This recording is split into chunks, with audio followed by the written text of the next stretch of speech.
Welcome to my channel. Ito po si Roha Briner. Ngayon, serious naman tayo ngayon. Ayoko na, hindi naman laging sayo na lang sayo, pabebebe. So, magbibigay ako sa inyo ng 5 tips. Number 1 is, kailangan natin ng matitirhan. Na kung merong tutulong sa inyo, o merong sasalo, good yon, maganda yan. Importante yung meron kang komportabling hihigaan, kahit maliit, basta't may tutulong sa'yo o matutulugan ka at tutulong sa'yo. Komportable at makisama sa taong tutulong sa'yo. Yan. Yan po ang number 1, tirahan.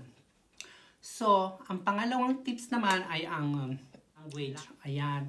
Ang mother language nila ay importante yan. So, for example, pupunta kayo ng Italy, Germany, dito sa France, o sa kung saan man dito sa Europa, no? Wag lang dito sa parting London. London is hindi na siya kasali sa EU at saka English naman doon, so madali. Ang mahirap ay dito sa parting Germany at Italy. Kailangan mo talagang mag-aral ng kanilang salita. Kasi dito, pagpunta mo ng Europa, requirement talaga dito ang mag-aral ng kanilang salita.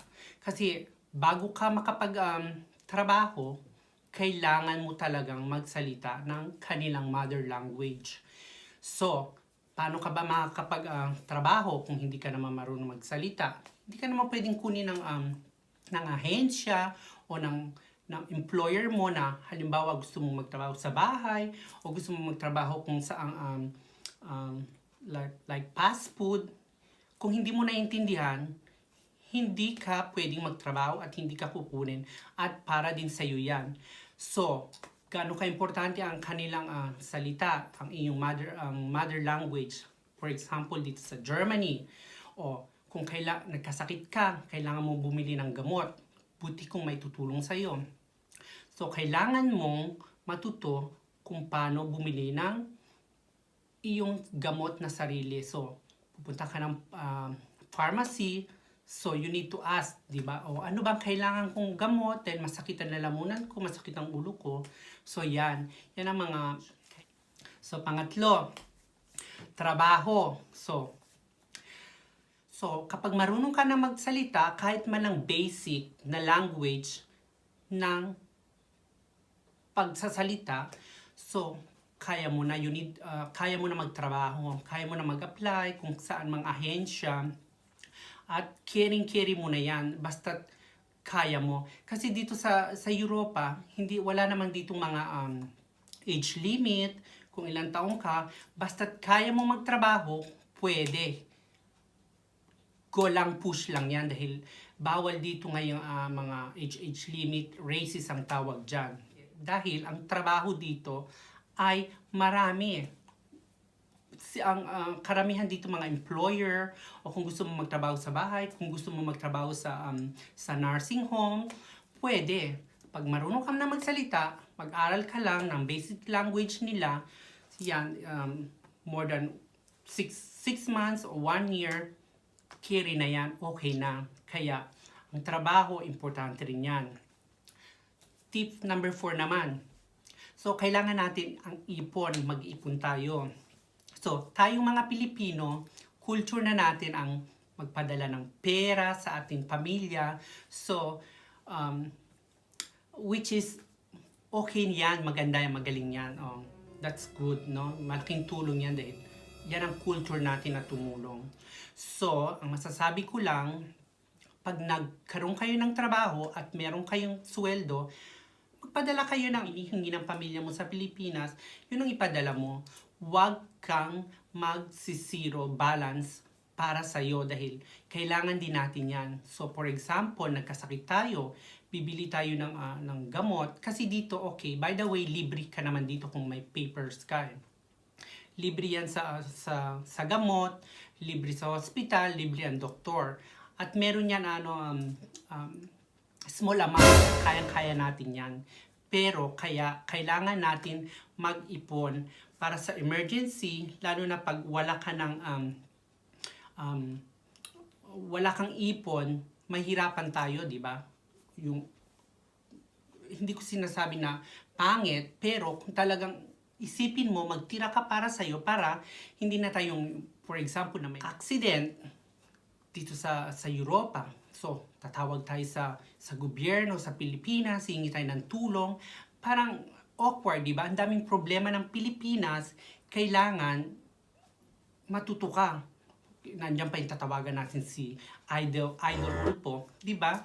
Parang hindi maganda. Kaya masasabi ko lang sa inyo, mag-ipon po tayo. Yun po ang importante, meron tayong konting ipon. Konting ipon para sa atin dahil importante yan. Wag tayong mag-zero balance para sa atin. Okay, number 5, ang homesick. Ito naman po, homesick. Normal yan para sa ating mga nag-iibang bansa. Pag nag-iibang bansa, talagang yung homesick, nararanasan natin yan. Dito sa Europa kasi, ang culture, iba. Iba ang culture, iba ang weather, iba ang mga tao. Let's say na cold sila, hindi kagaya natin. Ang mga Pilipino, pwede tayong magkwentuhan. Pag tayo walang magawa, punta sa kapitbahay, pwede tayong humingi. Pag wala tayong makakain, pwede na yung kanin lang o kaya talbos ng kamote. Dito wala. Mahirap. Kaya dapat iisipin mo, paglaban mo yung homesick na yan dahil ang homesick, gawin mo motivation para tulungan mo ang iyong pamilya. Kasi lalaki pa man yan o mga babae, normal na umiiyak tayo, kaya iyakan nyo na lang yan. Basta i-motivate nyo na para makatulong kayo sa ating pamilya. Push nyo lang yan.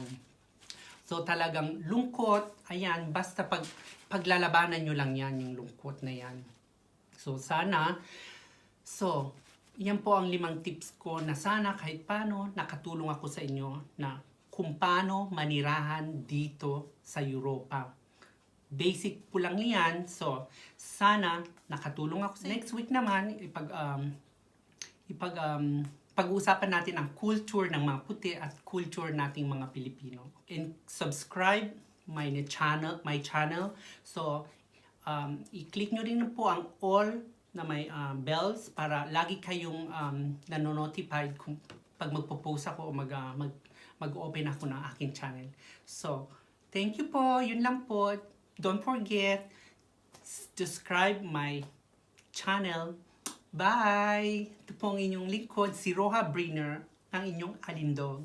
Thank you! And subscribe my channel. So, thank you po. Yun lang po. Don't forget, subscribe my channel. Bye! Ito po ang inyong lingkod, si Roha Briner, ang inyong alindog. Thank you! And subscribe my channel. So, i-click nyo rin po ang all na may bells para lagi kayong nanonotified kung pag magpo-post ako o mag-open ako ng aking channel. So, thank you po. Yun lang po. Don't forget, subscribe my channel. Bye! Ito po ang inyong lingkod, si Roha Briner, ang inyong alindog. Thank you!